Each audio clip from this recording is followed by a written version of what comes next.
राम राम सा।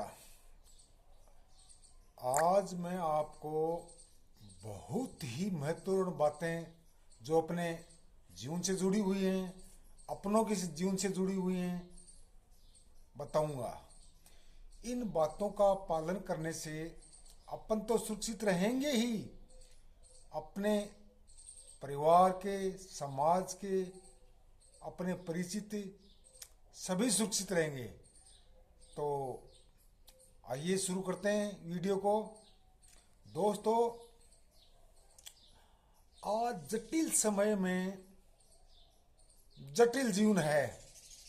इस जटिल जीवन को आसान बनाने के लिए और दुविधाओं से बचने के लिए, बहुत भारी परेशानियों से बचने के लिए हमें यातायात नियमों की पालना करनी होगी। आज इतनी चौड़ी चौड़ी सड़कें भी प्राय संकड़ी महसूस होती हैं, क्योंकि बहुतायत बढ़ गया है। बहुत ज़्यादा मात्रा में व्हीकल दिन रात सड़कों पर दौड़ रहे हैं। तो दोस्तों, इस ऐसे समय में लगभग लोगों के पास अपने अपने छोटे बड़े व्हीकल हैं जो यातायात करने में प्रयुक्त होते हैं। दोस्तों, इस भागम भाग भरी जिंदगी में हर कोई जल्दी अपने मंजिल तक पहुंचना चाहता है, लेकिन मंजिल तक पहुंचने के बजाय कहीं हम अस्पताल में नहीं पहुंच जाएं। बहुत पुरानी कहावत चली आ रही है कि सावधानी हटी दुर्घटना घटी। देर से लेट भली नहीं, जल्दीबाजी से लेट भली। तो साथियों,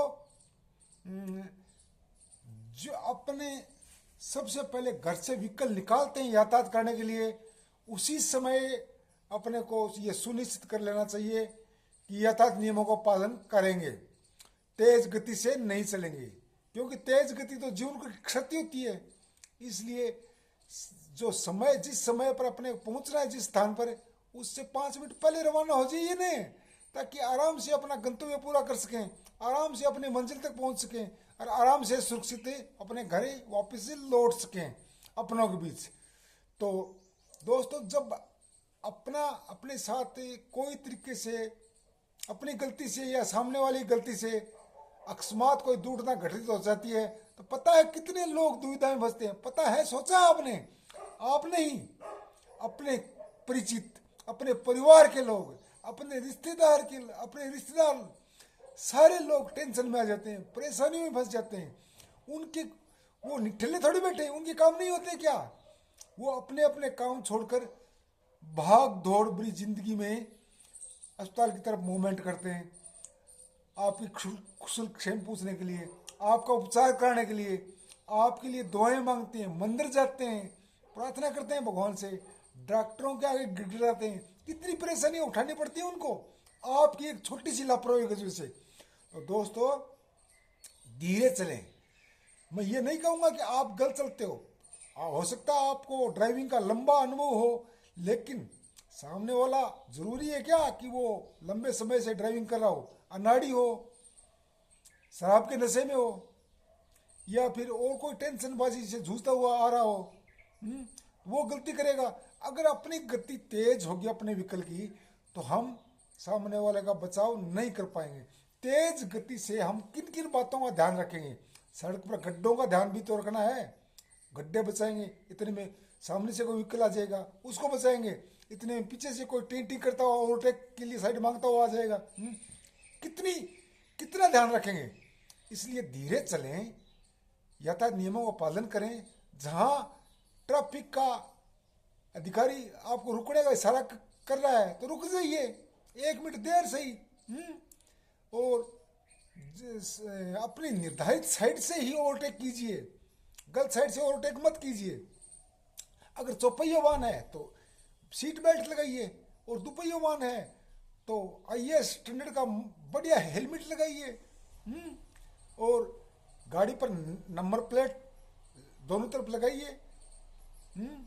और भी यातायात के बहुत सारे नियमों का सारा पालन कीजिए।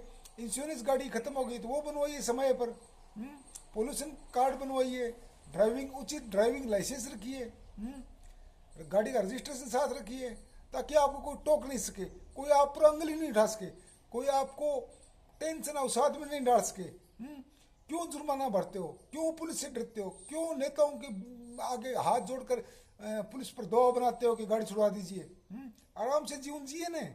यातायात नियमों को पालन करना कोई बड़ी बात थोड़ी, बहुत सुगम है, बहुत सरल है। आप पालन करके देखिए, अपनों के बीच सुरक्षित रहेंगे, खुश रहेंगे। दोस्तों, आपकी एक छोटी सी गलती आपके अपनों को बड़ी परेशानी में डाल देती है, बड़ी समस्याओं से जुझा देती है। तो धीरे चलें, बहुत फास्ट जमाना है, इसमें धीरे चलें तो सुरक्षित रहेंगे। सावधानी हटी, दुर्घटना घटी। दोस्तों, मैं आपसे ज्यादा बातें नहीं करना चाहूंगा, आप जानते हैं इन बातों का, फिर भी जानते हुए भी अपन लोग अमल में नहीं लाते, क्योंकि अपने को जल्दी होती है। ये जल्दीबाजी कहीं हमें अपने गंतव्य स्थल की बजाय किसी अन्य स्थान पर नहीं पहुंचा दे, ऐसा भी तो सोचा करो। तो धीरे चलें, सावधानी से चलें। एक शराब के नशे में गाड़ी कभी ना चलाएं, होश हवास में चलें, सुरक्षित रहेंगे। ठीक है, मिलते हैं अगले वीडियो में। राम राम सा।